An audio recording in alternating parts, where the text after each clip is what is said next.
ये नंगा पुंगा आदमी आईने में जैसे ही खुद को देखता है वैसे ही डर के मारे जोर जोर से चीखने लग जाता है, क्योंकि आईने में जो शक्ल उसको दिखाई दे रही थी वो उसकी थी ही नहीं। दरअसल थोड़ी देर पहले तक यही आदमी एक पूल में बेसुध हालत में नंगा पुंगा ही पड़ा हुआ था और उस दौरान उसके चेहरे से एक अजीब सा मास्क जुड़ रखा था। तब डॉक्टर उसे बाहर निकालकर एक पॉलिथीन में डाल देते हैं, जिसके थोड़ी देर बाद पॉलिथीन खोलने पर जब उस आदमी को होश आने लग जाता है तो डॉक्टर्स की बातों को सुनकर उसे पता चलता है कि वो पिछले 250 सालों से अर्थ से 80 लाइट ईयर की दूरी पर मौजूद एक दूसरे प्लेनेट की लैब में कैद था। ये सुनते ही वो बौखलाकर गुस्से में डॉक्टर पर हमला कर देता है और जोर लगाकर अपने मुंह से मास्क को हटाते हुए चिल्लाता है और भी आईना देखकर वो जोर जोर से पागलों की तरह रोने लग जाता है, क्योंकि अब वो अपने शरीर के अंदर नहीं बल्कि किसी और के शरीर के अंदर था। अब वैसे ये चीज तो इस आदमी के साथ बुरी हुई ही थी, मगर उसे बिल्कुल भी अंदाजा नहीं था कि अगले पल उसके साथ जो होने वाला है वो सहना तो किसी मामूली इंसान की बस की बात तो बिल्कुल भी नहीं है। अब वैसे इस बंदे का नाम ताकेशी था, जो फिलहाल के लिए ना चाहते हुए भी इस बात को एक्सेप्ट करके नहाने के लिए चला जाता है, जिस दौरान उसे क्विल नाम की एक लड़की के विजन्स बार बार आ रहे थे और पक्का उस लड़की का ताकेशी की पास्ट लाइफ के साथ कोई ना कोई लेना देना तो जरूर था।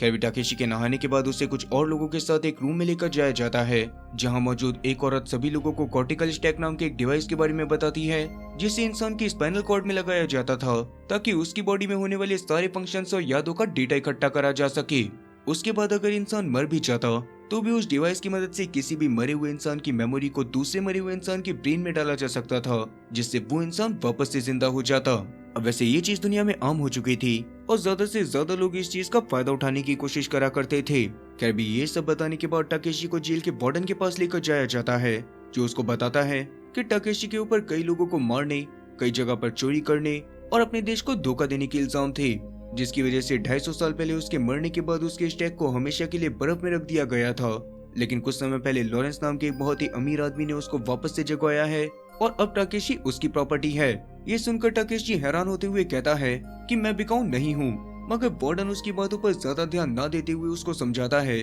कि अब अगर वो लॉरेंस से मिलने के लिए नहीं जाता तो उसके स्टैक को हमेशा के लिए वापस से बर्फ में स्टोर कर दिया जाएगा। तब ये बात सुनने के बाद ताकेशी शांत हो जाता है, मगर उसे मन ही मन बिल्कुल भी अच्छा नहीं लग रहा होता, क्योंकि उसने आज से पहले कभी किसी के ऑर्डर माने ही नहीं थे। दरअसल 250 साल पहले जब ताकेशी की मौत हुई थी तो उस समय पर वो एक रेबिलियन ग्रुप का हिस्सा हुआ करता था, जिनको इनवॉइस बोला जाता था, और वो लोग नहीं चाहते थे कि लोगों को इस तरह से हमेशा के लिए जिंदा रखा जाए। असल में स्टैक बनाने से लेकर मेमोरीज को दूसरी बॉडी में ट्रांसफर करवाने में बहुत ज्यादा पैसा लगता था, जो गरीब लोग बिल्कुल भी अफोर्ड नहीं कर सकते थे, और सरकारी फैसिलिटीज के हिसाब से उन्हें किसी अपने को जिंदा करने के लिए कई सालों तक का भी वेट करना पड़ता था। उसी वजह से इनवॉइस चाहते थे कि या तो इस टेक्नोलॉजी के ऊपर अमीर और गरीबों का बराबर का हक हो या फिर ये टेक्नोलॉजी हो ही ना। उसी वजह से ताकेशी 250 साल पहले अपनी एक साथी के साथ बहुत सारे स्टैक को एक कंपनी से चुरा कर एक होटल में आ गया था, जहाँ पर वो दोनों उन स्टैक्स को देख ही रहे होते हैं कि तभी अचानक पुलिस वालों की वहाँ पर एक बहुत ही स्पेशल फोर्स आ जाती है, जिनके आने की आहट को सुनते ही ताकेशी अपनी साथी के साथ कमरे में छुप गया था। मगर वो लोग सच में बहुत ज्यादा खतरनाक थे, जो अंदर आते ही अंधाधुंध गोलियां चलाना शुरू कर देते हैं और ताकेशी भी ज्यादा देर तक उन लोगों से लड़ाई नहीं कर पाता। फिर ताकेशी को जमीन पर बिछाने के बाद वो ताकेशी के सामने ही उसकी साथी की गर्दन पर गोली मारते हुए उसको मौत की नींद सुला देते हैं। और क्योंकि पुलिस फोर्स ने ताकेशी की साथी की गर्दन पर गोली मारकर उसके स्टैक को ही बर्बाद कर दिया था, तो उसको दोबारा जिंदा नहीं करा जा सकता था। अब वैसे तो वो लोग ताकेशी को भी जान से मारना चाहते थे, मगर उनके पास ताकेशी को जिंदा पकड़ने के ऑर्डर होते हैं ताकि बाद में ताकेशी से पूछताछ करके उससे उसकी लीडर के बारे में पता करा जा सके। मगर ताकेशी अपने लीडर के बारे में कुछ भी नहीं बताना चाहता था, इसीलिए वो पुलिस ऑफिसर चीफ को जान से मारने के इरादे से आगे बढ़ने लग जाता है और तब चीफ और उसके साथियों को मजबूरन ताकेशी को शूट करके खत्म ही करना पड़ता है। इसी तरह से ताकेशी की मौत होने के बाद उसकी आंख 250 साल बाद सीधा उस लैब के अंदर खुली थी। खैर प्रेजेंट टाइम में जेल से बाहर आने पर ताकेशी की नजर ओर्टेगा नाम की पुलिस ऑफिसर के ऊपर पड़ती है, जो उसे लॉरेंस के घर पर ले जाने के लिए आई थी, और अभी उसके साथ गाड़ी की तरफ जाते हुए ताकेशी को काफी सारे लोग आर्टिकल 693 के लिए प्रोटेस्ट करते हुए भी दिखाई देते हैं, क्योंकि उस आर्टिकल के हिसाब से जिन भी लोगों का खून हुआ था सरकार उन्हें वापस से जिंदा करके उनसे कातिल के बारे में पूछेगी, जो चीज कातिल को पकड़ने के लिए तो सही थी, मगर प्रोटेस्ट करने वाले लोगों का मानना था कि किसी भी इंसान के मरने के बाद उन्हें वापस से जिंदा करने से उनकी आत्मा को शांति नहीं मिलती।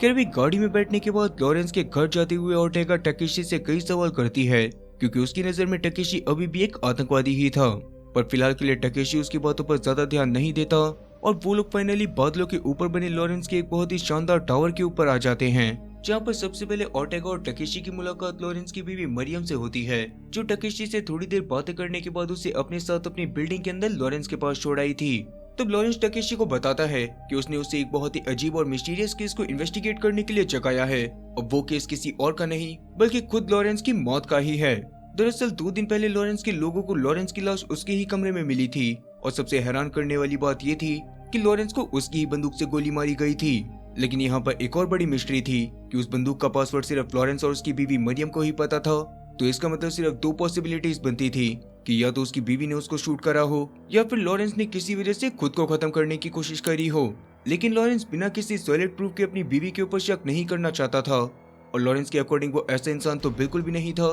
कि वो खुद को खत्म करने की कोशिश करे। इसीलिए उसको इस बात पर भी पूरा यकीन था कि पक्का कोई तीसरा इंसान उसको जान से मारना चाहता है। लेकिन यहाँ पर सबसे ज्यादा कॉम्प्लिकेटेड बात ये थी कि जब लॉरेंस को गोली लगी थी तो उसका स्टैक बुरी तरह से बर्बाद हो गया था और स्टैक के बर्बाद होने के बाद भी वो जिंदा इसी वजह से बच गया था क्योंकि हॉस्पिटल में उसने पहले से अपने काफी सारे क्लोन बनवा कर रखे हुए थे जिनके दिमाग में पहले से स्टैक्स लगे हुए थे और हर 48 घंटे में लॉरेंस के दिमाग की सारी मेमोरीज ऑटोमेटिकली स्पेस में मौजूद एक सैटेलाइट में बैकअप हो जाती थी जिसका पर्पस ये था कि अगर कभी स्टैक डिस्ट्रॉय भी हो जाए तो हॉस्पिटल में रखे हुए लॉरेंस के रिजर्व क्लोन को उसकी यादें वापस से ट्रांसफर करी जा सके। लेकिन उस दिन डेटा ट्रांसफर होने के 10 मिनट पहले ही लॉरेंस को गोली मार दी गई थी जिसकी वजह से लास्ट 2 दिन का डेटा सैटेलाइट में स्टोर ही नहीं हो पाया था और अब लॉरेंस को उसके बारे में कुछ याद ही नहीं है। इसीलिए लॉरेंस ने टाकेशी को बुलाया था क्योंकि टाकेशी पहले के टाइम पर एक इन्वॉय था और इन्वॉयज को पूरी दुनिया में सबसे डेंजरस और सबसे स्किल्ड इन्वेस्टिगेटर्स भी माना जाता था।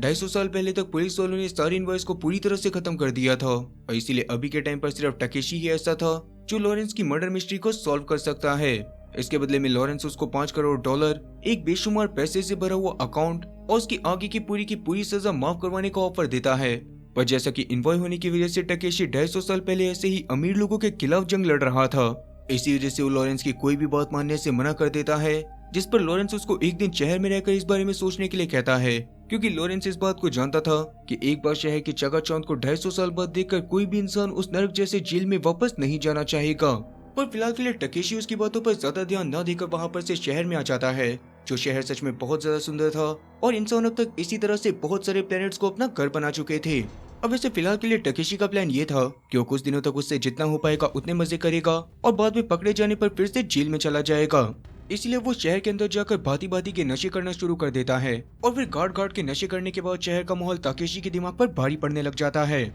उसे रेड लाइट एरिया, होटल्स और अलग अलग चीजों के एडवर्टाइजमेंट दिखाई दे रहे थे और यही सारी चीजें एक साथ मिलकर उसके दिमाग पर लगातार असर करते हुए पुरानी बातें याद दिलवाने लग गई थी, जिस दौरान उसे अपने विजन्स में अपनी लीडर क्विल और अपनी बहन ड्राइलिन भी दिखाई देती है। तभी अचानक से टाकेशी के पास ऑर्टेगा पहुंचकर टाकेशी की गर्दन पर एक डिवाइस लगाती है जिससे उसकी बायोनिक आई में चल रहे एड्स पूरी तरह से बंद हो गए थे और अब वो फ्री फील कर रहा था। इसके बाद वो दोनों साथ में एक क्लब के अंदर जाते हैं जहाँ पर बातें करते हुए वो दोनों ही एक दूसरे के ऊपर भड़कने लग गए थे क्योंकि ऑर्टेगा के हिसाब से टाकेशी जैसे खतरनाक आदमी को शहर में खुला छोड़ना बाकियों के लिए सही नहीं था। लेकिन टाकेशी के पर्सपेक्टिव से टाकेशी तब तक किसी के लिए खतरनाक नहीं था जब तक बात या तो उसकी जान पर ना आ जाए या फिर लड़ाई की जरूरत ना पड़े। मगर ऑर्टेगा को तो उसकी बातों पर भरोसा नहीं हो रहा था, इसीलिए गुस्से में आकर टाकेशी वहां पर से चला जाता है और अब जैसे जैसे रात ढलना शुरू होती है वैसे वैसे सड़कों पर लुटेरों का खतरा बढ़ना शुरू हो जाता है। इसीलिए टाकेशी द रेवन नाम के एक होटल में चेक इन करता है जिसे पोई नाम का एक एआई चलाता था जो दिखने में तो बहुत ज्यादा पोलाइट था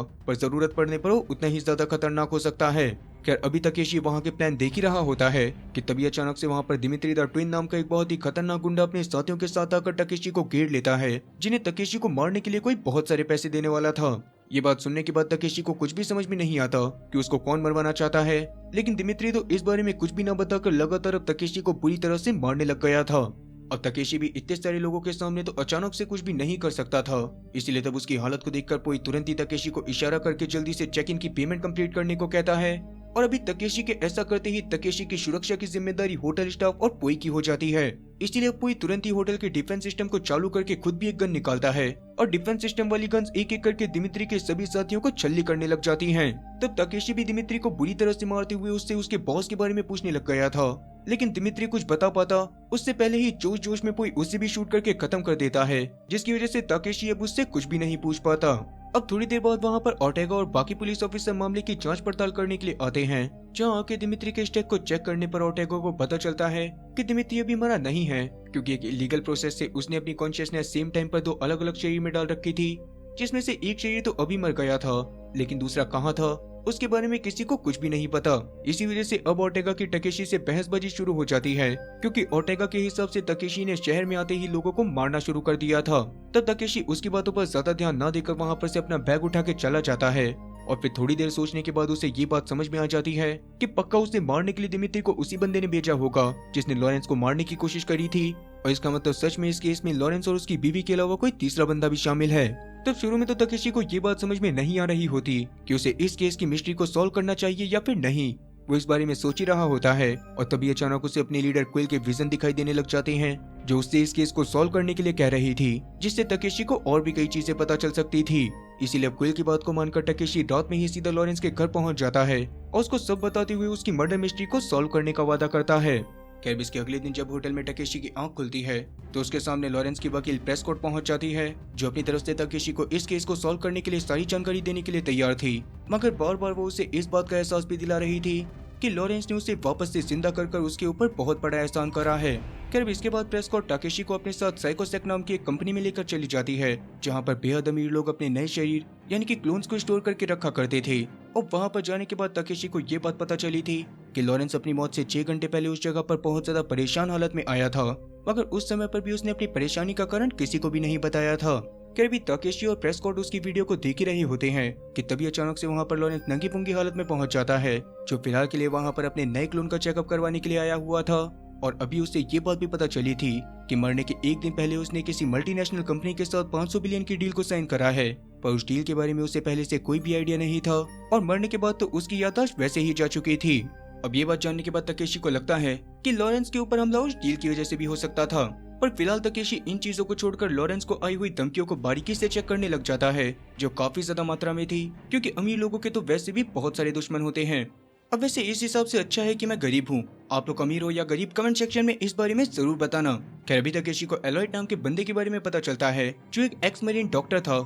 और एक समय पर वो लॉरेंस को मारने के लिए एक प्रोटेस्ट के दौरान हथियार भी लेकर आया था। इसलिए अभी उसके बारे में पता चलते ही टकेशी एलॉयड के घर जाकर उससे लड़ाई करने लग जाता है, और उसके एलॉयड को काबू कर लेने के बाद एलॉयड उसको बताता है कि उसकी बेटी लिजी का लॉरेंस के साथ चक्कर चल रहा था, जिसके बाद अचानक से एक दिन लिजी की मौत हो गई। लेकिन किस्मत से उसकी मौत के बाद भी उसका स्टैक सही सलामत था। उस स्टैक को एलॉयड ने अपने पास रख तो लिया, मगर उसके पास इतने पैसे नहीं थे कि वो लिजी को किसी दूसरे शरीर में जिंदा करवा पाता। उसी वजह से उसने लिजी को एक वर्चुअल दुनिया में डाल दिया, जहां वो अभी भी अपने आखिरी पल में फंसी हुई है, और उसे देखकर साफ पता चलता है कि उसे जान से मारने से पहले इतनी बुरी तरह से टॉर्चर करा गया था कि वो वर्चुअल दुनिया में जिंदा होने के बाद भी इतना ज्यादा सदमे में थी कि वहां पर भी उसने किसी से बात तक नहीं करी होती। ये सारी चीजें एलॉयड टकेशी को वीआर सेट की मदद से दिखाता भी है, और टकेशी को भी लिजी की हालत देखने के बाद बहुत ज्यादा बुरा लगता है। इसलिए फिलहाल के लिए टकेशी लियोट के घर में हुई तोड़फोड़ का हर्जाना देकर वहां पर से चुपचाप निकल जाता है, और लिजी के बारे में थोड़ी सी जांच पड़ताल करने के बाद उसे पता चलता है कि लिजी असल में एक रेड लाइट एरिया में काम करा करती थी।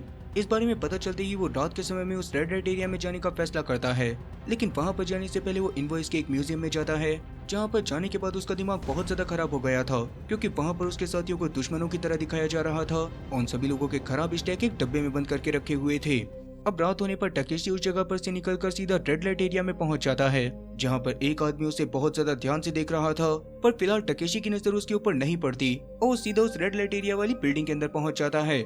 वहां पर उसकी मुलाकात एलिस नाम की एक औरत से होती है, जिससे बातें करते हुए वो उससे लिजी के बारे में जानने की कोशिश करने लग गया था, जिस पर पहले तो एलिस उसे कुछ भी बताने से साफ मना कर देती है, पर बाद में जब टकेशी ऐसा दिखाता है कि असल में वो लिजी की माँ है, जिसके स्टैक को औरत के शरीर से निकालकर एक आदमी के शरीर में डाल दिया गया है, और वो अपनी बेटी के बारे में जानकारी जुटाकर उसको बचाने की कोशिश कर रही है, तो एलिस उसको एक आदमी के बारे में बताती है जो लिजी के पास अक्सर आया करता था, और इंटीमेट मूवमेंट के दौरान वो कभी कभार औरतों को मारा भी करता था, लेकिन दिल का साफ और बहुत ज्यादा पैसे वाला होने की वजह से अगर उससे किसी औरत को चोट लग जाती थी तो वो उसके स्टैक को दूसरी बॉडीज में डलवा दिया करता था। पर जैसे कि फिलहाल के लिए एलिस को उस आदमी के नाम के बारे में कुछ भी पता नहीं होता, इसलिए वो टकेशी को अगले दिन वहां पर आने के लिए कहती है, और तब तक वो उस आदमी के नाम के बारे में पता कर लेती। ये सारी बातें जानने के बाद टकेशी वहां पर से निकल जाता है, लेकिन बाहर निकलकर एक सुनसान गली में जाने पर अचानक से एलॉयड उसके ऊपर बंदूक तान देता है, क्योंकि वो नहीं चाहता था कि टकेशी जैसा आदमी उसकी बेटी के बारे में जांच पड़ताल करता घूमे। टकेशी तब उसको अपनी सिचुएशन के बारे में समझा ही रहा होता है कि तभी अचानक से वहां पर कुछ गुंडे पहुंचकर उन दोनों के ऊपर हमला करने लग जाते हैं,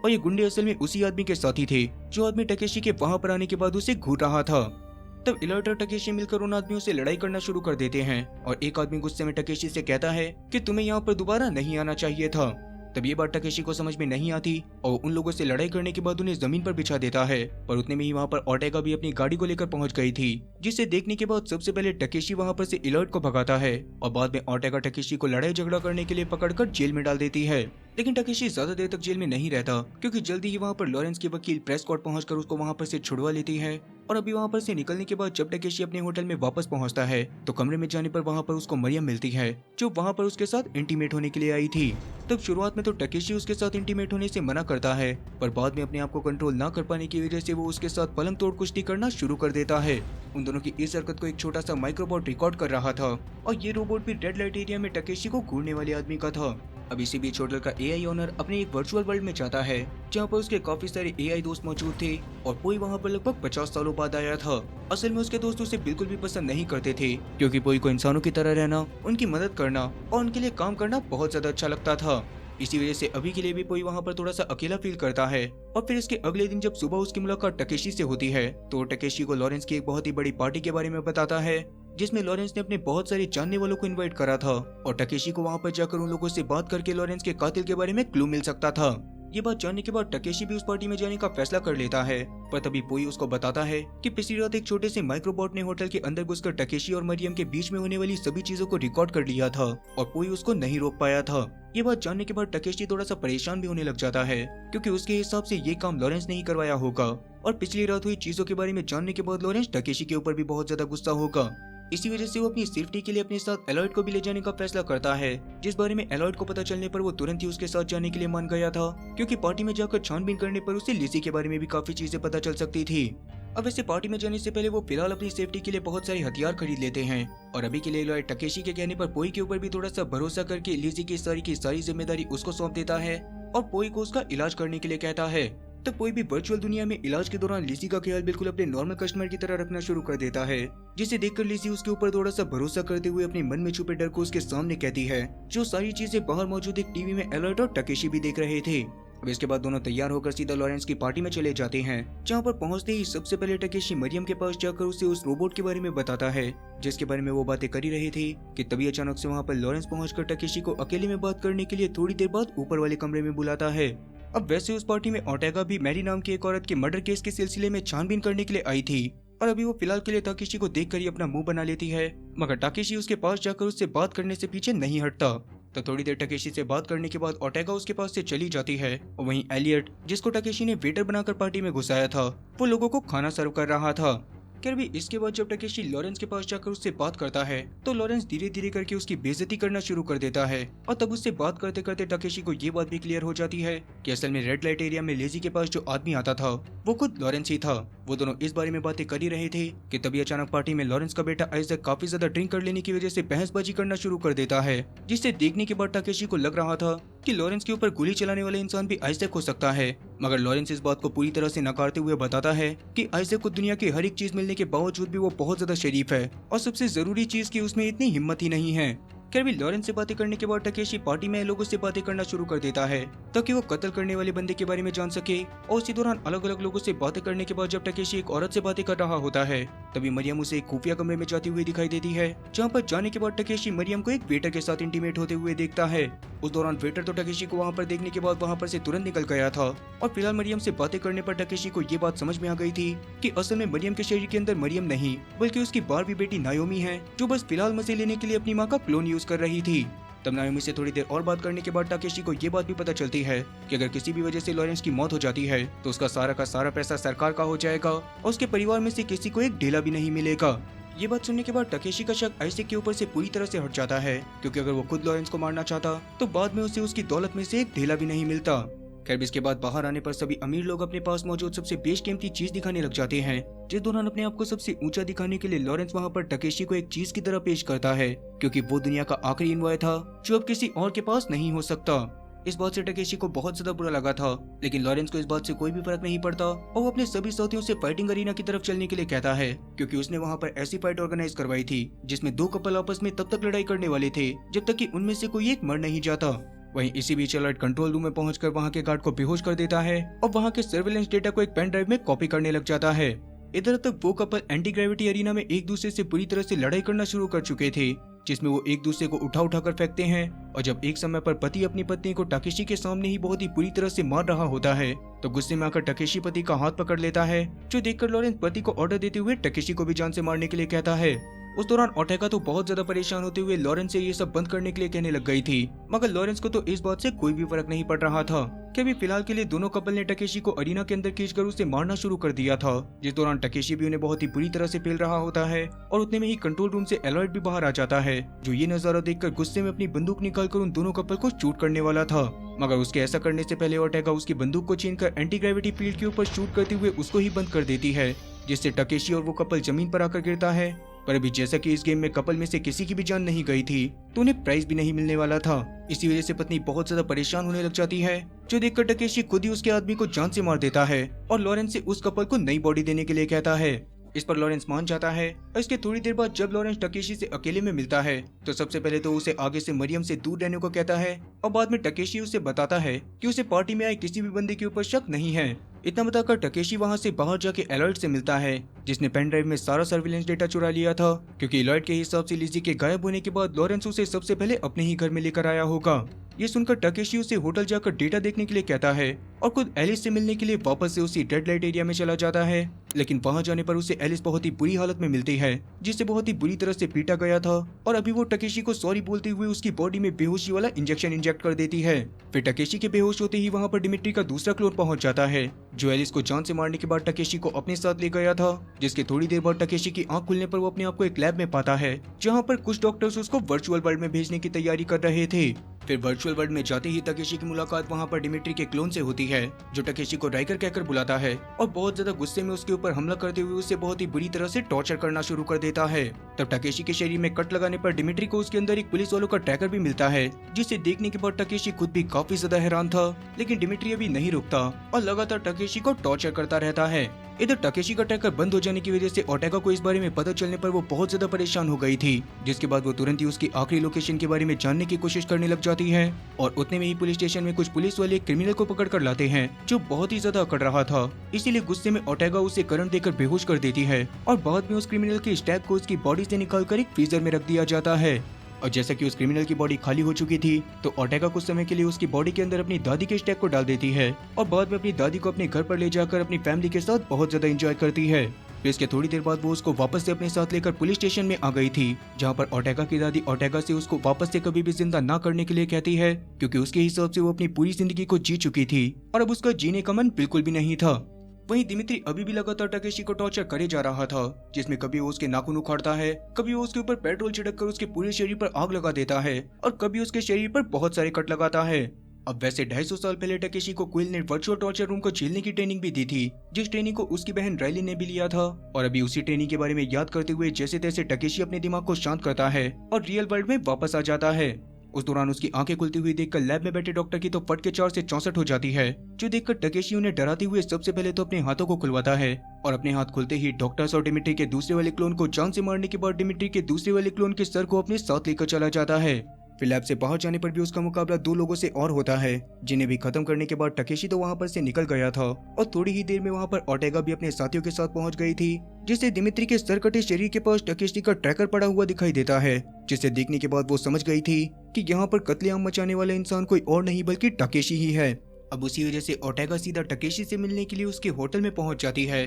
जहां जाके वो सीधा टाकेशी के ऊपर चिल्लाने लग गई थी। मगर अभी टाकेशी के मन में खुद भी काफी सारे सवाल थे, जैसे उसके शरीर में पुलिस का ट्रैकर क्या कर रहा था। इस पर ओर्टेगा कोई भी जवाब नहीं दे रही होती, लेकिन उसके हाव भाव देखकर टाकेशी को समझ आ जाता है कि ओर्टेगा इस बारे में कुछ तो जानती है। इसीलिए वो अपने पास में मौजूद एक प्लेट की मदद से अपने हाथ और चेस्ट पर कट लगाना शुरू कर देता है, जिसके बाद वो सीधा अपनी गर्दन काटने वाला था कि तभी ओर्टेगा रोते हुए उसको रोक लेती है और बताती है कि ये शरीर असल में उसके बॉयफ्रेंड राइकर का था और वो भी उसके साथ ही पुलिस डिपार्टमेंट में काम करा करता था। वो कुछ समय पहले मैरी नाम की अपनी बचपन की दोस्त के केस पर काम कर रहा था, जिसने अचानक से बादलों के ऊपर बने टावर से पानी में कूदकर खुद को खत्म कर लिया था। अब वैसे तो उसके स्टैक को दूसरे शरीर में डालकर उसके खुदकुशी करने के रीजन के बारे में पता करा जा सकता था, लेकिन उसके स्टैक के ऊपर किसी ने धार्मिक कोडिंग कर दी थी, जिसके हिसाब से उसके स्टैक को किसी और शरीर में नहीं डाला जा सकता। अब वैसे बचपन से मैरी को जानने की वजह से राइकर को ये बात तो पता थी कि मैरी भगवान के ऊपर भरोसा नहीं करती और पक्का उसे किसी ने जान से मारा है और कातिल ने ही अपने आप को छुपाने के लिए उसके स्टैक पर रिलीजियस कोडिंग करवा दी होगी।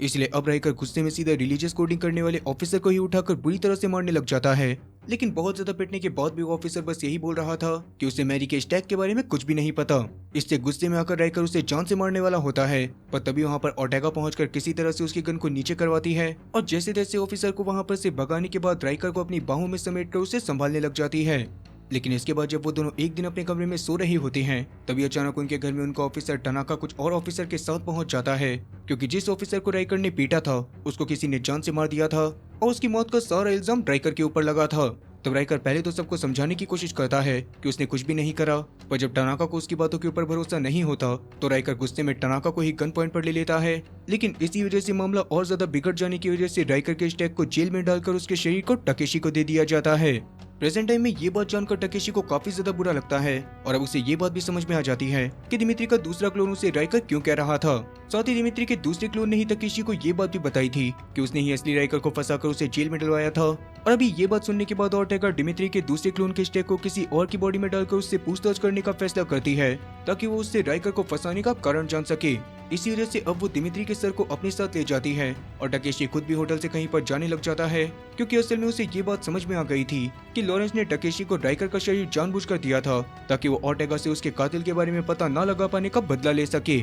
इसी बारे में बात करने के लिए वो अगले दिन लॉरेंस के घर पर जाता है, लेकिन वहाँ पर मरियम उसे बताती है कि लॉरेंस आज इन्फेक्टेड लोगों की कॉलोनी में गया था जहाँ मौजूद लोगों को छूने मात्र से ही जानलेवा बीमारियां हो जाती थी। ये बात बताने के बाद मरियम टकेशी को उसके साथ उसके प्राइवेट आइलैंड पर चलकर रहने को कहती है, जिस आइलैंड के बारे में लॉरेंस को भी नहीं पता था और टकेशी वहाँ पर फ्री माइंड होकर बिना किसी दिक्कत के रह सकता था। और ऐसा वो इसीलिए करना चाहती थी क्योंकि उसे ये बात पता थी कि लॉरेंस ने बेशक से टकेशी को फ्री करने का वादा करा है, पर अपने कातिल के बारे में पता चल जाने के बाद भी वो टकेशी को फ्री नहीं छोड़ेगा। ये बात जानने के बावजूद भी टकेशी इस ऑफर के लिए साफ मना करके वहाँ पर से सीधा उस इन्फेक्टेड लोगों वाली कॉलोनी में चला जाता है जहाँ पर लॉरेंस वहाँ के लोगों को खाने पीने की चीजें बांट रहा था और उसी दौरान वो उन्हें छू भी रहा होता है क्योंकि उसे मरने की टेंशन तो वैसे भी नहीं थी। खैर अभी जब टकेशी उसके पास जाकर उससे पूछता है कि उसने ओर्टेगा से बदला लेने के लिए इतनी गिरी हुई हरकत क्यों करी, तो लॉरेंस उससे साफ कहता है कि ये दुनिया इसी तरह से चलती है। इतना बोलकर लॉरेंस की हालत धीरे धीरे इन्फेक्शन की वजह से खराब होने लग गई थी, जिसके बाद वो इन्फेक्टेड लोगों के सामने ही मर जाता है। फिर इसके बाद वापस से होटल में जाने पर टकेशी को पूरी से बात करके पता चलता है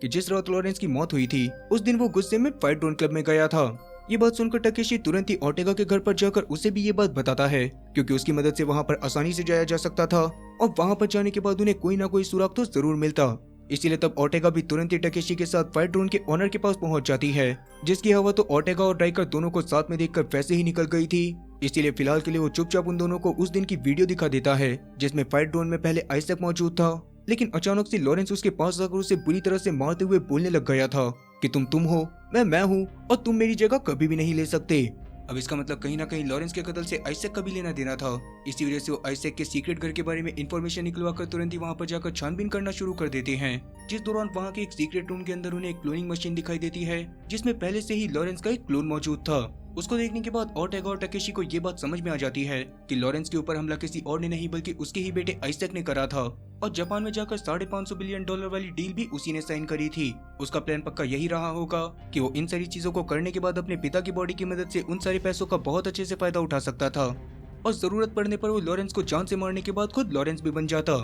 अब इसी वजह से ओर्टेगा वहां पर अपनी पुलिस टीम को बुलाकर और ज्यादा जांच पड़ताल करना शुरू कर देती है, जिस दौरान ही अचानक से उसकी नजर टकेशी के हाथ के ऊपर पड़ती है जिसमें लगे पुराने गांव में से खून निकल रहा था। इसी वजह से वो उसे अपने और राइकर के पुराने वाले घर में ले जाकर वहां पर उसके घाव को सही करना शुरू कर देती है, जिसके बाद वो दोनों वहीं पर इंटीमेट होना शुरू कर देते हैं। फिर इसकी अगली सुबह उठकर ओर्टेगा टकेशी को उसी आदमी का चेहरा दिखाती है जो डेड लाइट एरिया के बाहर टकेशी को घूर रहा था और उस आदमी को ओर्टेगा ने लॉरेंस की पार्टी में भी देखा था, लेकिन अगले दिन पार्टी की फुटेज को वापस से देखने पर वो आदमी उसे कहीं पर भी नहीं दिखाई दिया था। उसी वजह से ओर्टेगा को उस आदमी के ऊपर भी शक होता है, लेकिन जिस आदमी के बारे में उनके पास कोई भी इंफॉर्मेशन नहीं थी वो उस तक कैसे पहुंचेंगे, इस बारे में ओर्टेगा और टकेशी को कुछ भी पता नहीं होता। खैर इसके बाद जब ओर्टेगा टकेशी को अपने साथ पुलिस स्टेशन में लेकर जाती है तो वहाँ के इंटेरोगेशन रूम में वही क्रिमिनल बैठा होता है जिसके अंदर ओर्टेगा ने अपनी दादी के स्टैक को डाला था और अभी उस क्रिमिनल की बॉडी के अंदर दिमित्री का स्टैक था। इसीलिए अब ओर्टेगा और टकेशी दोनों ही उसको मारते हुए उसके बॉस के बारे में जानने की कोशिश करते हैं, लेकिन दिमित्री उन्हें कुछ भी बताने की बजाय धार्मिक बातें करना शुरू कर देता है। इससे गुस्से में आकर ओर्टेगा उसे और बुरी तरह से मारने लग गई थी जिसका गुस्सा देखकर टनाका वहां पर ओर्टेगा के पार्टनर अबूद को लेकर आ जाता है, जो पहले के टाइम पर ओर्टेगा के पिता का पार्टनर भी हुआ करता था और ओर्टेगा उसे भी अपने पिता की तरह देखती थी। तब ओर्टेगा टनाका को बार बार समझाने की कोशिश कर रही होती है कि उस क्रिमिनल के अंदर दिमित्री है और उसने ही राइकर को फंसाया था, लेकिन टनाका को इस बात पर भरोसा नहीं हो रहा होता और अभी के लिए वो दिमित्री को अपने साथ दूसरी जेल में लेकर जाने लग जाता है। लेकिन अभी ओर्टेगा के बार बार रिक्वेस्ट करने पर टनाका ओर्टेगा को उस आदमी से 5 मिनट लिफ्ट में ही पूछताछ करने की परमिशन दे देता है। तब ओर्टेगा अबूद और उसके एक और पुलिस वाले साथी के साथ दिमित्री को लेकर लिफ्ट के अंदर आ गई थी। जिस दौरान जैसे ही बाहर से टकेशी की नजर लिफ्ट बंद होने से पहले उस दूसरे वाले पुलिस ऑफिसर के ऊपर पड़ती है, वैसे ही वो लिफ्ट को रोकने की कोशिश करता है, लेकिन उसके रोकने से पहले ही लिफ्ट का दरवाजा बंद हो चुका था। अब वैसे असल में वो ऑफिसर टकेशी को घूरने वाला और पार्टी की फुटेज से गायब होने वाला वही आदमी था, जो अभी के लिए पुलिस का बेस बनाकर वहाँ पर पहुंच चुका होता है। क्या अभी लिफ्ट के बंद होते ही वो एक हथियार निकालकर ओर्टेगा पर बहुत ही बुरी तरह से हमला करके उसको अधमरा कर देता है, जिस दौरान दिमित्री भी अबूद से लड़ाई करते हुए उसे बहुत ही बुरी तरह से मारने लग गया था। और फिर जब वो आदमी ओर्टेगा को शूट करके जान से मारने वाला था, तो अबूद के ओर्टेगा को बचाने के चक्कर में एक गोली अबूद के स्टैक पर लग जाती है, जिससे उसकी हमेशा के लिए मौत हो गई थी। इसके बाद वो आदमी ओर्टेगा को भी जान से मारने वाला था, लेकिन गोलियां खत्म हो जाने की वजह से वो ऐसा नहीं कर पाता और लिफ्ट के ग्राउंड फ्लोर पर पहुंचने पर उसे दिमित्री के साथ वहां पर से भागना पड़ता है। इसके बाद सीढ़ियों से भागते हुए तकेशी के लिफ्ट के पास पहुंचने पर अबूद की लाश को देखकर उसे भी बहुत ज्यादा बुरा लगता है, लेकिन फिलहाल के लिए वो ओर्टेगा की जान को बचाने के लिए उसे गोद में उठाकर सीधा हॉस्पिटल ले जाता है। अब हॉस्पिटल में ओर्टेगा को चेक करने के बाद डॉक्टर्स बताते हैं कि उसके हाथ की मसल्स पूरी तरह से बर्बाद हो चुकी हैं और अब उसकी हाथ की जगह पर बायोनिक आर्म लगाना पड़ेगा। इस बात से दुखी होकर तकेशी ऐसा करवाने के लिए मान जाता है और एक बायोनिक आर्म को सिलेक्ट करने के बाद ओर्टेगा की सर्जरी को शुरू करवा देता है। लेकिन ओर्टेगा की इस हालत का जिम्मेदार वो कहीं न कहीं खुद को मान रहा था, जिसकी वजह से ही उसे बहुत ज्यादा बुरा लग रहा होता है और तब उसे वापस से कुल का विजन दिखाई देने लग जाता है, जो बार बार उससे यही बोल रहा था कि टकेशी जहाँ पर भी जाता है वहाँ पर लाशों की लाइन लग जाती है। इधर पुई फिलहाल के लिए लिसी का इलाज करने में लगा हुआ था, जिसमें वो कामयाब होते हुए लिसी को उसके डर पर काबू पाने के लिए सीख दे रहा होता है। पर जैसा कि इलाइट काफी समय से अपनी बेटी से नहीं मिला था, इसी वजह से वो टीवी पर उसको देखकर अपने आप को कंट्रोल नहीं कर पाता और खुद भी वर्चुअल वर्ल्ड में जाकर लिसी से बात करने की कोशिश करने लग जाता है। लेकिन उसके वहां पर जाते ही सिचुएशन आउट ऑफ कंट्रोल हो गई थी और लिसी एक बार वापस से ट्रॉमा में जाते हुए बार बार इलाइट को ब्लेम करने लग जाती है कि इलाइट ने कभी भी उसके ऊपर अच्छे से ध्यान नहीं दिया। इधर वो अनजान आदमी फिलहाल के लिए दिमित्री को अपने साथ लेकर अपने बॉस हेमिंगवे के पास आ गया था, जो किसी भी हालत में दिमित्री की मदद से तकेशी को जिंदा पकड़वाना चाहता था। लेकिन अभी दिमित्री को ये बात समझ में नहीं आ रही होती कि हेमिंगवे ऐसा क्यों करना चाहता है और वो तकेशी को कैसे पकड़ेगा। वहीं जैसा कि अब तक तनाका को ओर्टेगा की बातों पर पूरी तरह से भरोसा हो चुका था, इसी वजह से वो अनजान आदमी के बारे में छानबीन करना शुरू कर देता है। लेकिन अभी पुलिस स्टेशन की लिफ्ट के कैमरा चेक करने पर भी उसे वो अनजान आदमी उसमें दिखाई नहीं देता, जिसे देखने के बाद तो तनाका का दिमाग पूरी तरह से हिल चुका था और उसके हिसाब से पुलिस डिपार्टमेंट का ही कोई ना कोई बंदा फुटेज को डिलीट करने में उसकी मदद कर रहा था। खैर इधर अभी टकेशी गुस्से में सीधा आइजैक के घर में जाकर उसे बहुत ही बुरी तरह से मारना शुरू कर देता है और जब लॉरेंस वहां पर आकर उससे इस चीज का कारण पूछता है तो टकेशी लॉरेंस को आइजैक के द्वारा बनाया गया लॉरेंस का क्लोन दिखाते हुए सारी सच्चाई बताता है कि किस तरह से आइजैक उसे उसकी पीठ पीछे धोखा देने की कोशिश कर रहा था। ये बात जानने के बाद लॉरेंस बहुत ज्यादा गुस्से में आते हुए एक बैट की मदद से उस क्लोन को पूरी तरह से बर्बाद कर देता है। लेकिन अभी उसने आइजैक को जिंदा रखने का फैसला करा था ताकि वो उसको पूरी जिंदगी जलील कर सके। अब ये सारी चीजें बेशक से आइजैक ने एक्सेप्ट कर ली थी, मगर वो इस बात को अभी भी एक्सेप्ट नहीं कर रहा था कि आइजैक के ऊपर गोली उसने चलाई है। लॉरेंस को भी कहीं ना कहीं इस बात के ऊपर भरोसा होता है, पर फिलहाल के लिए वो आइजैक को कमरे में भेजने के बाद टकेशी का शुक्रिया करता है और फिर टकेशी वहाँ पर से निकल जाता है। और टकेशी वहाँ पर से निकलकर सीधा हॉस्पिटल में ओर्टेगा के पास पहुँच गया था, जहाँ पर ओर्टेगा को होश आने के बाद जब वो टकेशी से बातें कर रही होती है तभी वहाँ पर टनाका महंगा बुके लेकर पहुँच जाता है और अबूद की मौत के लिए ओर्टेगा से माफी मांगने लगता है। पर फिलहाल के लिए टकेशी को टनाका के ऊपर भी शक होने लग गया था और अभी जब वो टनाका से टेढ़े सवाल पूछना शुरू करता है तो टनाका की सच्चाई अपने आप ही बाहर निकल आती है। असल में हेमिंगवे ने उसको बहुत सारे पैसे खिला रखे थे, जिसकी वजह से वो जानबूझकर दिमित्री को बचाने के लिए वहाँ पर आया था। ये बात जानने के बाद ओर्टेगा बहुत ज्यादा गुस्से में आकर टनाका को अपने बायोनिक आर्म की मदद से उठाकर फेंक देती है और बाद में उससे हेमिंगवे और दिमित्री की लोकेशन के बारे में जानने की कोशिश करती है। तब टनाका ना चाहते हुए भी बता देता है कि उस बंदे से मुलाकात करने के लिए उन्हें फाइट क्लब में जाना पड़ेगा, जहां पर जाने के बाद वो वीआर सेट की मदद से उसका चेहरा देख सकते हैं। इसी वजह से अब ओर्टेगा और टकेशी तुरंत ही फाइट क्लब में पहुंच जाते हैं, जहां पर वीआर सेट की मदद से उन्होंने हेमिंगवे के चेहरे को देख लिया था, मगर उससे सारी चीजों के बारे में जान पाते उससे पहले ही वहां पर दिमित्री पहुंच जाता है, जो फिलहाल के लिए अपने शरीर में नहीं बल्कि टकेशी के पुराने वाले शरीर के अंदर था। और अभी अपने पुराने वाले शरीर को देखने के बाद तो टकेशी के पूरी तरह से होश उड़ चुके थे। तब दिमित्री उसको फाइट के लिए चैलेंज करता है और टकेशी भी उसकी बात को मानकर उसके साथ फाइटिंग में चला जाता है, जिस दौरान उसके साथ ओटेगा भी थी और दिमित्री के साथ भी बहुत खतरनाक फाइटर्स थे। तब लड़ाई के दौरान पहले तो दिमित्री और उसके साथी ओटेगा और टकेशी के ऊपर भारी पड़ रहे होते हैं, मगर बाद में जैसे तैसे करके ओटेगा और टकेशी दिमित्री और उसके साथियों को बहुत ही बुरी तरह से हरा देते हैं और बाद में उसके स्टैक को निकालकर बर्बाद करने के बाद दिमित्री को पूरी तरह से खत्म कर दिया जाता है। अब उस दौरान फाइट क्लब का ओनर बहुत ज्यादा गुस्से में आ गया था, क्योंकि उसने दिमित्री और उसके साथियों के ऊपर बहुत सारे पैसे लगाए हुए थे। इसीलिए वो तुरंत ही काफी सारे फाइटर को जहरीले हथियारों के साथ फाइटिंग के अंदर भेज देता है, जिस दौरान एक बंदा पॉइजन वाले खंजर से टकेशी को घायल भी कर देता है। मगर उतने में ही वहाँ पर मास्क पहना हुआ एक वॉरियर आकर उन सभी दुश्मनों को मारने लग जाता है और एक एक करके सभी लोगों को खत्म करने के बाद टकेशी की तरफ बढ़ना शुरू कर देता है। तब उसको टकेशी की तरफ बढ़ता हुआ देखकर ओटेगा तुरंत ही खड़ी होकर उससे लड़ाई करने की कोशिश में लग जाती है, मगर जहर के असर के कारण वो पहले ही बहुत ज्यादा कमजोर हो चुकी थी और अब उसमें उस वॉरियर से लड़ने की ताकत तो बिल्कुल नहीं बची थी। खैर अभी वो वॉरियर ओटेगा के ऊपर 2-3 बार करने के बाद रुक जाता है और उसके मास्क को हटाने पर यह बात सामने आती है कि असल में वो वॉरियर एक लड़की थी और वो लड़की कोई और नहीं बल्कि टकेशी की बहन राइलिन थी। खैर अभी जैसा कि टकेशी बेहोश हो चुका था तो राइलिन उसे उठाकर अपने साथ अपने अपार्टमेंट में ले जाती है, मगर वो ओटेगा को अपने साथ लेकर नहीं आई थी। फिर इसके थोड़ी देर बाद टकेशी को होश आने पर वो अपने सामने राइलिन को जिंदा देखकर काफी ज्यादा हैरान था। अब वैसे असल में बचपन में राइलिन और टकेशी का पिता बहुत ज्यादा अब्यूसिव था, जो उसकी माँ को बात बात पर मारा करता था और एक रात तो गुस्से में उसने उनकी माँ को जान से मारकर नदी में फेंक दिया था, जिसके बाद वो राइलिन के पास जाकर उसे भी परेशान करने लग जाता है और उसी वजह से गुस्से में आकर टकेशी उसे शूट करके खत्म कर देता है, जिसकी वजह से ही बचपन में ही टकेशी को पुलिस वाले अपने साथ लेकर चले गए थे, जिनसे टकेशी बस बार बार राइलिन को सेफ रखने के लिए कह रहा था। तब उसका ये जज्बा देखकर पुलिस वाले राइलिन को सेफ रखने के लिए मान जाते हैं, लेकिन बदले में टकेशी को एक बहुत ही खतरनाक ट्रेनिंग से गुजरकर एक किलर बनना पड़ेगा जो उनके सारे ऑर्डर मानेगा। तब राइलिन को बचाने के लिए टकेशी ऐसा करने के लिए मान जाता है और धीरे धीरे ट्रेनिंग और मिशन करते हुए टकेशी बड़ा होकर एक बहुत ही खतरनाक किलर बन जाता है, लेकिन बचपन से लेकर अब तक वो राइलिन से कभी भी नहीं मिला होता। फिर एक दिन जब वो एक मिशन के दौरान अपने साथियों के साथ याकुजा के एक वेयर हाउस पे छापा मारता है तो वहाँ पर उसको याकुजा लीडर के साथ एक लड़की उसकी माँ का नेकलेस पहने हुए दिखाई देती है, जो असल में कोई और नहीं बल्कि राइलिन थी। तब राइलिन से बात करके टकेशी को पता चलता है कि असल में पुलिस वालों ने टकेशी से झूठ कहा था और उन्होंने कभी भी राइलिन का ध्यान रखा ही नहीं और उल्टा उसे बुरे लोगों को बेच दिया। वहाँ पर से ही निकलकर राइलिन ने जैसे तैसे याकुजा टीम को ज्वाइन कर लिया था और अभी वो उनके साथ ही वर्क कर रही थी। अब इस बात को जानने के बाद टकेशी बहुत ज्यादा गुस्से में आकर अपने ही साथियों को जान से मार देता है और उसके तुरंत बाद राइलिन के साथ भागकर एक जंगल में पहुंच जाता है। वहां पर आने के बाद उनकी मुलाकात क्विल से होती है, जो उसी समय से कॉर्टिकल स्टैक वाले सिस्टम को पूरी तरह से खत्म कर देना चाहती थी और कॉर्टिकल स्टैक्स असल में क्विल ने ही बनाए थे। वो उन कॉर्टिकल स्टैक की मदद से इंसानों को लगभग 100 साल की उम्र देना चाहती थी, मगर उसके बारे में जानने के बाद लोगों ने उसका गलत इस्तेमाल करना शुरू कर दिया और फिलहाल के लिए वो स्टैक्स बस अमीर लोगों तक ही पहुंच रहे थे। इन सभी चीजों के बारे में जानने के बाद टकेशी और राइलिन भी उसके ही ग्रुप को ज्वाइन कर लेते हैं, जिस दौरान उस ग्रुप की ट्रेनिंग के बीच में टकेशी क्विल को काफी ज्यादा पसंद करने लग जाता है और क्विल खुद भी उसको पसंद करने लग गई थी, लेकिन कभी वो इस बारे में बाकी सबके सामने नहीं दिखाते थे क्योंकि इससे वो बाकी सबके सामने कमजोर दिखाई देते। फिर एक दिन एक मिशन के दौरान जब वो लोग कॉर्टिकल स्टैक वाले वेयर हाउस में तबाही मचाने के लिए जाते हैं तो वहाँ पर कुछ सोल्जर पीछे से आकर टकेशी को बेहोश कर पकड़ लेते हैं, जिसके कुछ दिनों बाद जब जैसे तैसे टकेशी छूटकर अपने बेस में वापस पहुंचता है तो वहाँ पर बस उसे अपने सभी साथियों की लाशें दिखाई देती हैं, जो किसी खतरनाक अनजान वायरस की वजह से मारे गए थे। टकेशी को यह जानकर बहुत ज्यादा दुख हुआ था, पर तभी अचानक से उसकी नजर क्विल के ऊपर पड़ती है, जो उस समय पर राइलिन के साथ बेस पर मौजूद एक हेलीकॉप्टर की मदद से भागने की कोशिश कर रही थी और इस पूरी तबाही के दौरान बस वो दोनों ही जिंदा बचे थे। अभी टकेशी के ऊपर उन दोनों की नजर नहीं पड़ती और वो लोग अपने प्लेन को लेकर जैसे ही हवा में जाते हैं वैसे ही अचानक से हवा में प्लेन के अंदर ब्लास्ट हो जाता है, जिससे टकेशी को लगने लग गया था कि वो दोनों ही मारी गई हैं। अब वैसे उस ब्लास्ट में क्विल तो सच में मर गई थी,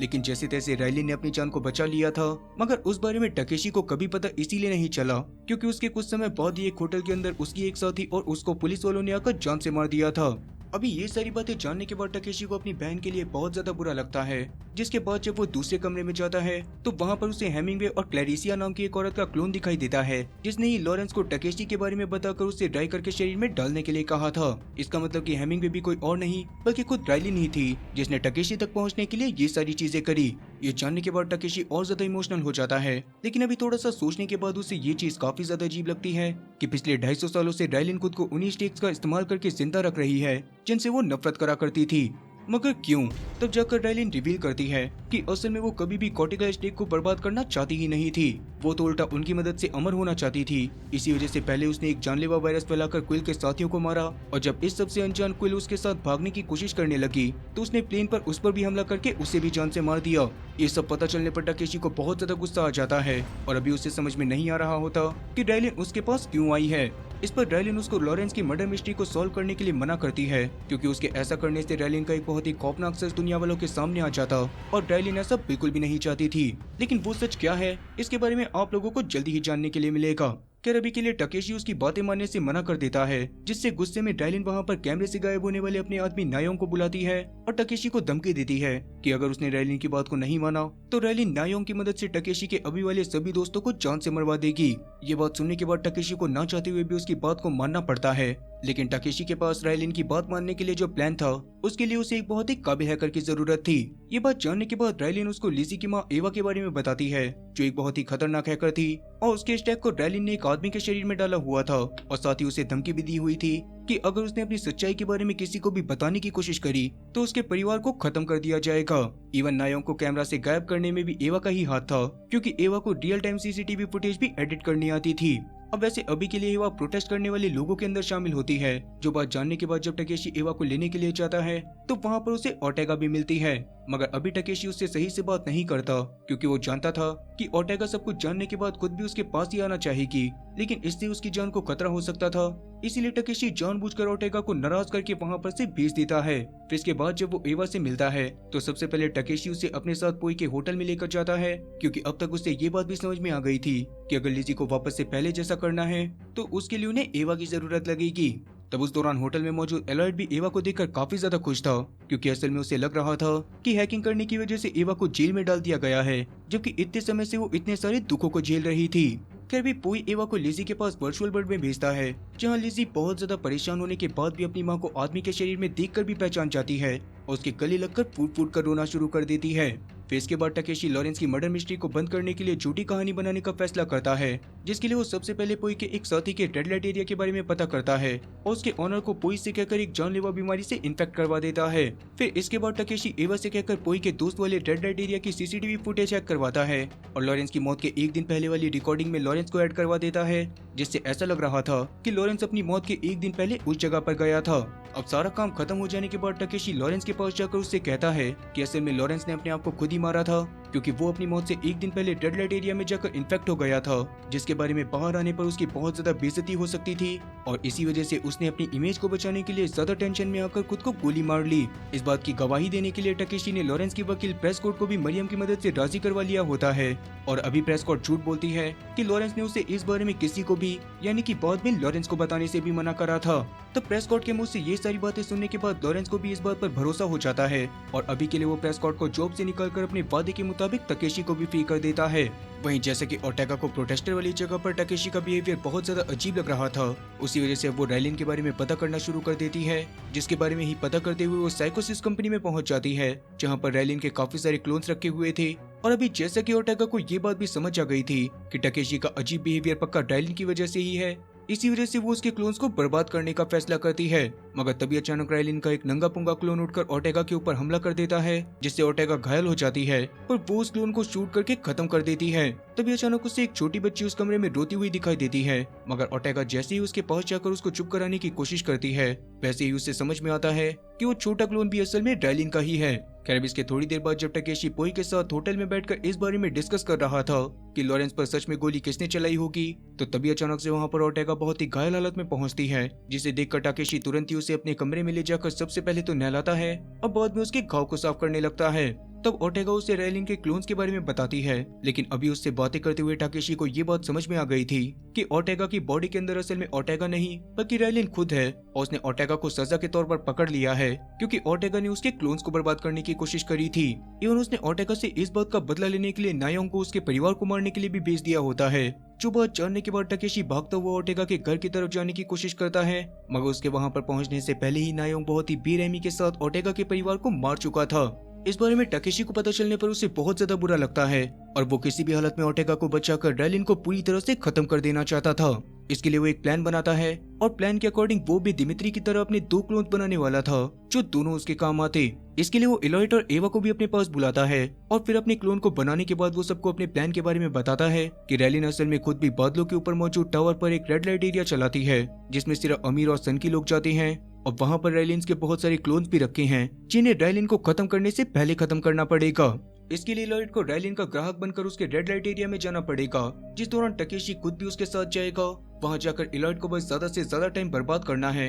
और टकेशी खुद कंट्रोल रूम में जाकर छेड़ाछाड़ी करेगा, जिससे बाद में एवा और पोई नीचे रहकर सभी क्लोन्स को खत्म कर पाएंगे। इवन टकेशी इस बात को भी जानता था कि पक्का रैलिन ने ओटेगा को भी वहीं पर ही रखा होगा। ये सारी चीजें बताने के बाद टकेशी अपने क्लोन के बारे में भी सबको बताता है कि उसने उस क्लोन को इसी वजह से बनाया था ताकि अगर ऊपर जाकर उसकी मौत हो जाए तो उसके बाद भी वो जिंदा रहे, और इसके अलावा उसका क्लोन जमीन पर रहकर नायों का भी ध्यान भटकाने वाला था। तब इस प्लान के बारे में जानने के बाद सब लोग इस प्लान को शुरू कर देते हैं, जिसमें सबसे पहले टकेशी का क्लोन बाजार में मरियम से मिलने के बहाने जाता है, जिस दौरान नायोंग सच में उसका पीछा कर रहा था और उसे लग रहा था कि टकेशी सच में मरियम के साथ है। वहीं इसके थोड़ी देर बाद असली टकेशी इलॉयट के साथ छुपकर रैलिन के रेड लाइट एरिया में चला जाता है, जहां इलॉयट को पहली बार देखने की वजह से उसको ग्राहक समझकर रैलिन उसे अपने साथ एक प्रोस्टिट्यूट के पास लेकर चली जाती है और टकेशी अपने प्लान के अकॉर्डिंग धीरे धीरे कंट्रोल रूम की तरफ बढ़ना शुरू कर देता है। खैर इधर कमरे में आने के बाद इलॉयट को ये बात पता चली थी कि असल में वहाँ पर इंटीमेसी के अलावा भी बहुत कुछ होता है और अगर ग्राहक चाहे तो वो प्रोस्टिट्यूट को जान से भी मार सकते हैं। ये जानने के बाद तो इलॉयट का दिमाग खराब हो जाता है और वो थोड़ी देर बाद गुस्से में खंजर लेकर बाहर जाके गार्ड्स को मारना शुरू कर देता है,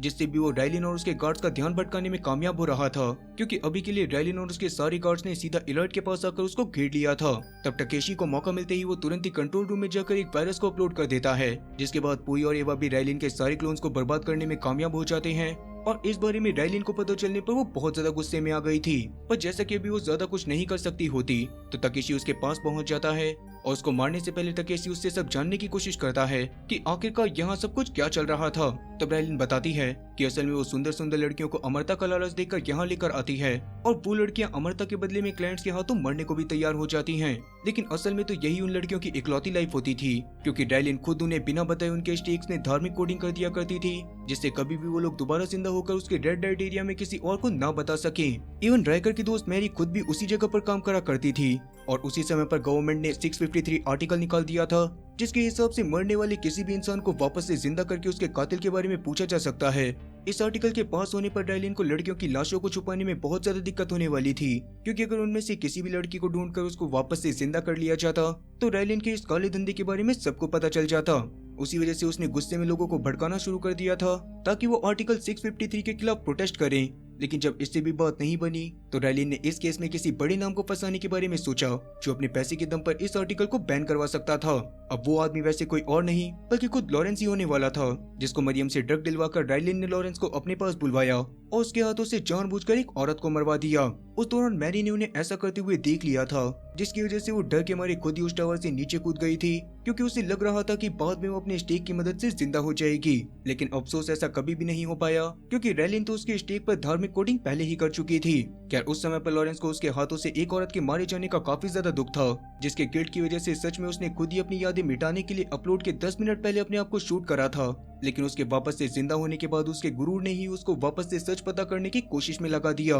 खैर अभी ये सारी बातें जानने के बाद टकेशी उस जगह पर ओटेगा को ढूंढना शुरू कर देता है, लेकिन काफी ज्यादा कोशिश करने के बावजूद भी उसे ओटेगा कहीं पर भी नहीं मिलती। और इसी बीच रैलिन के गार्ड वापस से टकेशी और इलाइट के ऊपर हमला कर उन्हें फिर से पकड़ लेते हैं। अब वैसे इस समय पर ओटेगा एक वर्चुअल रूम में फंसी हुई थी, जहाँ पर उससे नायोंग बार बार उसके परिवार को मारता हुआ दिखाई दे रहा होता है और अभी ओटेगा बहुत ज्यादा कोशिश करने के बावजूद भी उन्हें नहीं बचा पाती। खैर उसी वक्त शहर में अचानक से नायोंग पोई के होटल में पहुंच जाता है, जहां पर जाकर जैसे ही उसे सब कुछ पता चलता है तो सबसे पहले तो पोई को खत्म कर देता है। लेकिन किस्मत से पोई ने मरने से पहले लिजी के वर्चुअल वर्जन को रैलिन के रेड लाइट एरिया में मौजूद एक क्लोन में डाल दिया था, जिससे लिजी होश में आने के बाद ऊपर मौजूद गार्ड्स को मारते हुए इलॉयट और टाकेशी की मदद करने लग जाती है। और अभी फ्री होते ही टाकेशी एक बार वापस से ओटेगा को ढूंढना शुरू कर देता है। तब जल्दी ही उसे ओटेगा वाला बक्सा मिल जाता है और वो ओटेगा को फ्री करवाने के बाद वापस से जाकर रैलिन के गार्ड से लड़ाई करना शुरू कर देता है। और उतने में ही वहाँ पर नायोंग भी पहुँच गया था, जिसे देखते ही ओटेगा आग बबूली होती हुई उसके ऊपर टूट पड़ती है ताकि वो उससे अपने परिवार की मौत का बदला ले सके।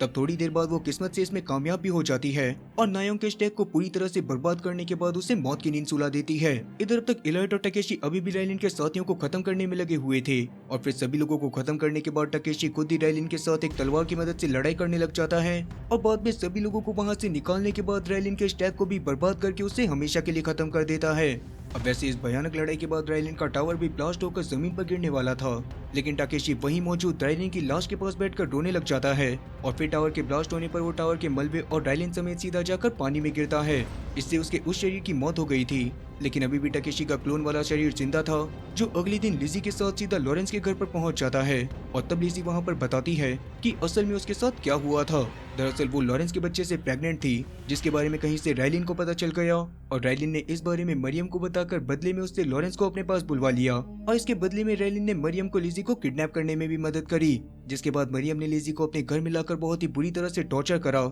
जिससे लिजी की मौत हो गई। और ये सारी बातें राइलिन ने बताई भी थी, जिसकी वीडियो भी टकेशी के पास होती है और क्योंकि उस वीडियो में लॉरेंस के द्वारा करी गई प्रोस्टिट्यूट के कत्ल की बात भी थी, इसी वजह से फिलहाल के लिए लॉरेंस और मरियम दोनों को ही गिरफ्तार करके जेल में डाल दिया जाता है, जिसके बाद सब लोग एक बार वापस से अपनी लाइफ में खुश हो जाते हैं। फिर इसके अगले दिन टकेशी ओर्टेगा से आखिरी बार मिलने के लिए जाता है, क्योंकि अब राइकर के बेगुनाह साबित होने की वजह से उसे भी जेल से जल्दी ही आजादी मिलने वाली थी और ऐसे में टकेशी को उसके साथ रहना बिल्कुल भी सही नहीं था। इसी वजह से टकेशी फिलहाल के लिए एक सवाल का जवाब ढूंढने के लिए जा रहा था, जो राइलिन ने उसे बताया था। दरअसल राइलिन ने मरने से पहले उससे कहा था कि क्विल अभी भी जिंदा है और अब टकेशी किसी भी हालत में उसको ढूंढना चाहता था और इसीलिए अब वो उसको ढूंढने के लिए निकल जाता है। पर क्या वो क्विल को ढूंढ पाएगा? और अगर क्विल जिंदा है तो उसने इतने समय से टकेशी को ढूंढने की कोशिश क्यों नहीं करी और अभी के लिए वो क्या कर रही है? माफ करना, मैं इन सभी सवालों के जवाब आपको इस सीरीज के सेकंड सीजन में दे पाऊंगा, क्योंकि इस सीरीज का ये सीजन यहीं पर खत्म होता है। पर क्या मुझे इसके सेकंड सीजन की कहानी को चैनल पर लेकर आना चाहिए? मतलब कि क्या आप लोगों को ये कहानी पसंद आ रही है? अगर हाँ तो कमेंट सेक्शन में इस बारे में जरूर बताना। और इस बार अगर इसके सेकंड सीजन को देखने के लिए 69 लोगों के भी कमेंट आते हैं तो मैं उन 69 लोगों के लिए भी इसके सेकंड सीजन को लेकर जरूर आऊंगा, इसीलिए कमेंट करना तो बिल्कुल भी मत भूलना। बाकी मिलते हैं मेरे नेक्स्ट वीडियो में, क्या तब तक के लिए टाटा और गुड बाय।